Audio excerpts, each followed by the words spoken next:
How we doing, Palo Alto? Make some noise. I want to begin by thanking each one of you for showing up today, for holding the line, and sending the message loud and clear. No to tyranny. No to the assault against our Constitution. No to the war against our democracy, and no kings in America.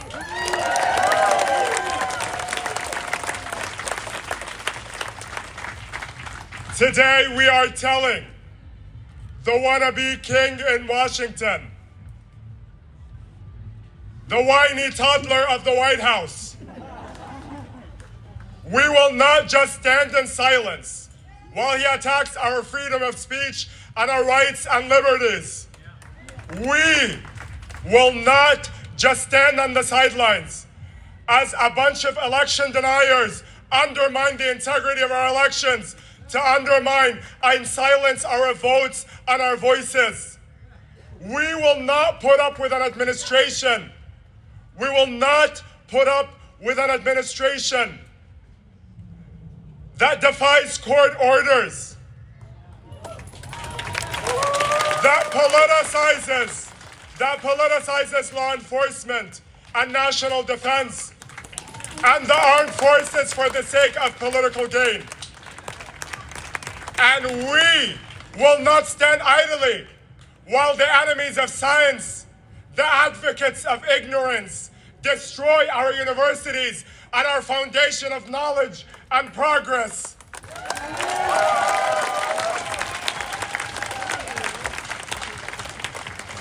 And let me tell you, we will not tolerate a president who censors and attacks and prosecutes his critics.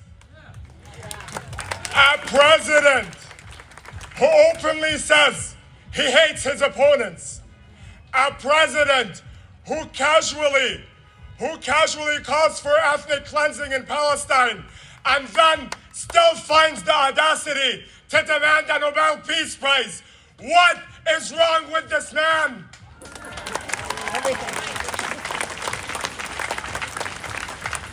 This is the behavior of someone who lost touch with reality. Someone who lost touch with his own people. Someone who thought that we are too indifferent, too divided, or too depressed to stand up to him. But today, you have proven him wrong. You have proven him wrong in Palo Alto. You have proven him wrong in LA, in New York, in Washington, in Atlanta, in Portland, in Kansas City, in Boston, in Philly, in every single city in this country and even beyond.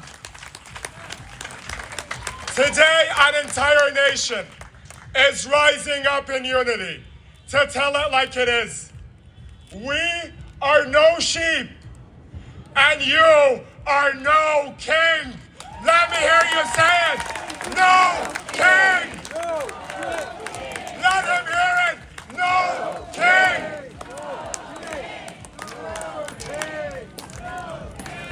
Today, I have something to ask of each one of you. I want each one of you to accept your fate as a leader in this movement. I want each one of you, from this day on, to take the peaceful message of no kings to every corner of this city, to every family member, to every friend, to every person you know, including those who disagree with us. We can no longer afford just preaching to the choir. We must grow this movement, and we must grow this movement through you, through the power of your ideas, through the power of your persuasion. We must do this. It is imperative. And therefore, I am asking each one of you to take on the incredible and challenging task of winning over our critics and detractors.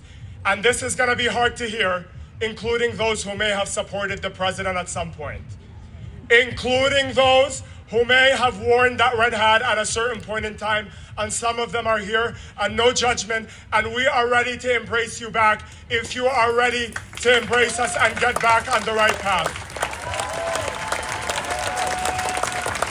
How do I do this?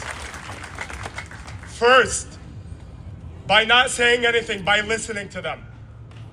Listen to them. Hold space for them. Listen to their pain. Listen to their letdowns. Listen to their disappointments. These are the victims of his lies and deceit. Let's listen to them first. But that's not all. Second, we debate them. And we acknowledge our differences and disagreements. Third, we convince them that the attack against democracy is an attack against each one of us, regardless of partisan difference. We must convince them that we will all lose.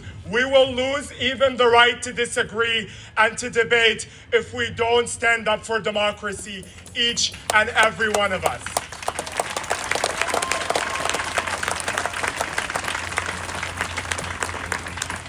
We must convince them that aspiring autocrats do not know or respect or honor partisan loyalty. They're only loyal to themselves and to their own power.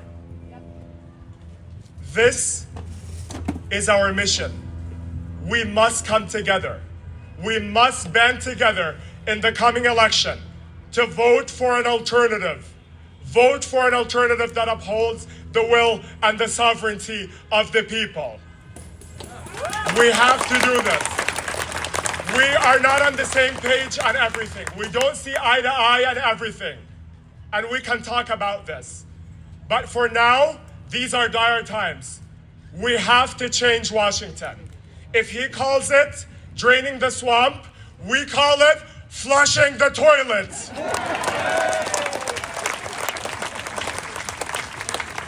This is our destiny. This is our fate. This is our mission. To win over the people who may have veered off the right path during a moment of weakness, a moment of confusion, a moment of vulnerability. We cannot turn our back onto these people. We cannot fight contempt with contempt. We cannot fight hate with hate. Our empathy is what makes us different. Our humanity is what gives us the upper hand, is what makes us more powerful.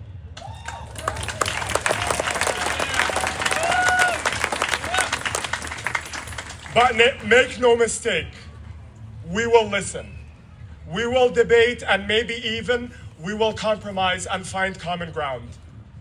But when it comes to the people who've transgressed against our democracy and have taken up violence and force against our democratic institutions, we have nothing to talk about. For those who do not accept us as their equals, the way we are, the way we were born, we have nothing to talk about.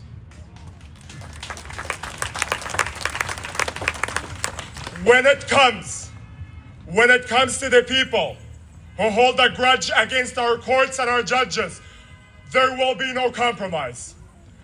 When it comes to upholding the Constitution, the entire Constitution, not just the Second Amendment, there will be no compromise. And when it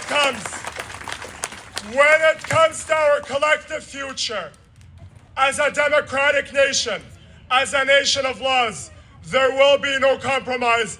And when it comes to the future of this country, when it comes to the future of America, there will be no kings. Let's hear it! No kings! Let him hear it! No kings! No kings! No kings! This is my truth, and let it be yours. Thank you.